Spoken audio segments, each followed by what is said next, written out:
Hi everyone, it's Norm Farrar and welcome to another Oracles of Ecomm. In this new series, we're going to be talking to industry experts to help Ecomm, Amazon sellers, and entrepreneurs become better at what they do. But first, don't forget to subscribe on our YouTube channel, Private Label Legion, and ring that bell. Well, whatever that bell is, I'm supposed to say that, but don't forget to ring it. Okay, have you ever woken up in a deep sweat wondering if Amazon has lost some of your money or if they can account for it, any returns or lost reimbursements? Well, that's what we're going to be talking about today. On today's episode, we're going to be talking to industry expert Yoni Mazor from GETIDA, who is a specialist in FBA auditing and reimbursement. So enjoy.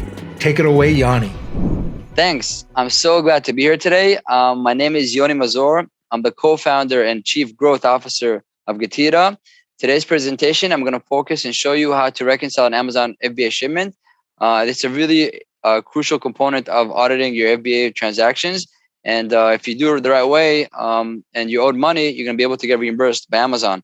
So I'm going to quickly share the slides with you and we're going to get started right away. Okay, guys? All right. So welcome to this presentation here real quick. So this is how to reconcile Amazon FBA shipments. And this is a little bit more information about ourselves. If you want to read it, you can take the time to read it. But I want to turn your attention to something very cool. If you visit and check out our podcast show, it's called Prime Talk. You can just visit getida.com/podcast, and you'll find two very interesting episodes. One episode is the episode we do with Tim Jordan, and the second one is with Norm Farrar. They have an amazing story how they basically entered the world of e-commerce. So they are the generals of the Private Label Legion, which is the channel that you're reviewing this episode today. So feel free to check it out. I think you'll find it to be very, very cool. But now, okay, let's get to business, guys. I'm going to focus today this component. This whole page is just an overview of the rules of the game of FBA recovery or FBA auditing or FBA reimbursements. So just a little bit of a background here. When you sell on Amazon, you ship your products to their fulfillment centers, FBA centers. Things might happen. There's issues that can happen with the inventory, which you might be eligible to get recovery or reimbursement for. Okay, your inventory could get lost, damaged, destroyed, or disappeared, and things of that nature. And if it does, you have to kind of take action and make sure you get a recovery if you're eligible. So today we're only going to focus on the first one. It's called the FBA inbound shipments. All the shipments shipped to Amazon to the warehouses. And for example, you shipped 1,000 units to Amazon. Amazon, instead of receiving 1,000 units, they only received 190 units. So 10 units are missing. From the moment it got delivered, okay, and received, you have 6 months to reconcile and get the reimbursement for these missing 10 units. After 6 months, your eligibility to get reimbursements will expire. Okay, so keep that in mind. You have 6 months. These are other issues you got to look into. And you have different time frames for lost and damaged units inside Amazon's fulfillment centers. You got 18 months. FBA customer refunds, you got 18 months look back. FBA removal orders, that's when you take your inventory out of Amazon, their fulfillment centers, you got 18 months. And weight and dimension overfees. Okay, when you have Amazon has incorrect weight and dimension, information about your ASIN, they might overcharge you with their fulfillment fees. Small example: if this is your product, it's just a phone cover. It's supposed to be 6 inches and 6 ounces. And every time Amazon picks it from the bin, they package it in a box and ship it out, pick and pack, right? Or fulfillment fees. They're supposed to charge you $3, but instead they're charging you $10 because they think this product, instead of 6 inches, is 60 inches. And instead of being 6 ounces, it's 6 pounds. So financially, they're overcharging you. So you have 3 months to get reimbursements or refunds for that. This is high-level overview for your information. But today, this specific video is going to focus on the first one, how to reconcile an Amazon FBA inbound shipment. Okay, so let's get started. This is your first move, guys, okay? You log into Sell Essential and click on Manage FBA Shipments, right? Just visit Sell Essential, scroll down, boom, Manage FBA Shipments. Pretty simple so far. And then what you do is in that page, you scroll down the FBA Shipments log until you find a discrepancy. So keep scrolling down and you'll see in this log over here, it tells you, in this column, it tells you, okay, what are the amount of units that is expected and what is the actually amount of units that has been received. So here you see 10 out of 10. 30 out of you got expecting 30, you got 0, but it's still in transit, hasn't been received yet. So you're gonna keep scrolling down until boom, you'll find something like this example, which attention is needed. You see that in this specific case here, there's 260 units that are expected to arrive, and Amazon has received only 0, and the status of the shipment is already closed, which means Amazon has received the inventory in the shipment. They expected 216 and they got nothing. Basically, it's all missing. Okay, so definitely attention is needed here. All you gotta do is click this blue button here and it opens up the shipment for you. And in the shipment, this is what you want to focus on. Okay, there's about 3 things in this area you want to focus on. Okay, you'll see that you have the SKU here, the information about the product, okay, and the units expected 216, but they actually only received 0. So over here, you're gonna see you have a drop-down menu. So from the drop-down menu, you gotta make sure you choose research missing units. All right, that's step 1, research missing units. Once you do that, Amazon is gonna require you 2 more steps. Usually, not always, but usually. The next step will be that they're gonna require from you a POD, a proof of delivery, okay? And the third one will be a POP, a proof of purchase, okay? So once again, 1, 2, 3, you would tell them research, you provide the proof of delivery document. It's a document that they need, right? A PDF file, and then a proof of purchase, another document file. Okay, so you do these 3 actions, and then you're gonna be able to submit the investigation for Amazon. So they're gonna investigate. If they find the missing 260 units, everybody's good to go. And if they don't find it and it's eligible for reimbursement, they're gonna pay you a reimbursement for all these 216 units. Okay. Now here's a quick focus about POP and POD. Okay, take a look over here. POP, which is a proof of purchase, is basically Amazon is telling you like this. Amazon requires the following documents to be submitted with the research request. When you research, you're telling them, please research where the missing units, remember, from the other page, which is here, this area here. So they're telling you, okay, 2 types of documents are needed. POP, proof of purchase.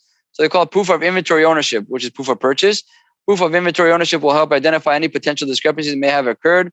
Some examples of acceptable documents are an invoice from your supplier, a receipt from another seller, okay, or signed packing slip if you are a manufacturer, okay? The following information will be provided with date of purchase, product name, matching the missing units and quantity. That's fine. I want to make sense of this all, okay? Because this can be really confusing. I'll just make it very simple for you guys. POP, proof of purchase documents, are either you give an invoice or you give a packing slip, a signed packing slip. Now, if you are a private label seller, which probably most of you watching this videos are, so if you're a private label seller and you have brand registry, instead of an invoice, you can just give them a packing slip. The packing slip will be a simple document, has your company information, the shipment information, right? And then you sign on the bottom, I shipped it, and here's my signature, boom. Okay, and sorry, I own it. That's your proof of purchase. Basically, it's a declaration of ownership. So once again, if you're a private label seller, right, and you have brand registry, instead of giving Amazon an invoice and disclosing your supplier, you can just give him a proof of purchase, okay, a packing slip. All right, it's very simple. If you are a reseller, you have no brand registry, you're gonna have to give them an invoice. So if you're watching this and you're a reseller, you're reselling brands, you're doing arbitrage, you're doing wholesale with no brand registry, then you're gonna give them an invoice. Pretty simple. Once you have the documents ready, you upload it and they'll take care of you. The second type of document is POD, proof of delivery. Okay, for all these shipments, basically there's kind of 2 options here. You'll see for LTL, FTL shipments, a bill of lading. Okay, it's a document, bill of lading, right? Showing the number of boxes in the shipment and the total weight when it was picked up by the carrier. The document must be stamped by Amazon, confirming that the shipment was received and signed for at the fulfillment center. So your carrier, whoever it is, your carrier is going to have this document called BOL, bill of lading. When they deliver it to Amazon to the fulfillment center, Amazon's team member will take it. They'll sign off on it and stamp it with the stamp, and that stamp usually has also Amazon's logo. That's called a stamped BOL. Okay, and that is a proof of delivery, a proof that your inventory and your shipment got delivered. So Amazon can actually investigate what's going on with missing units. Okay, that's one type of POD, proof of delivery. Or your carrier should have a copy of this document, the stamped BOL, but this information, the document must be stamped by Amazon confirming it's your carrier should have this document. Okay, this information helps verify that the entire shipment was picked and shipped as expected, like we mentioned. Okay, so high level summary. Proof of purchase can be either an invoice or a packing slip, depends if you have brand registry or not. And POD is a proof of delivery, typically in the format of a stamped bill of lading.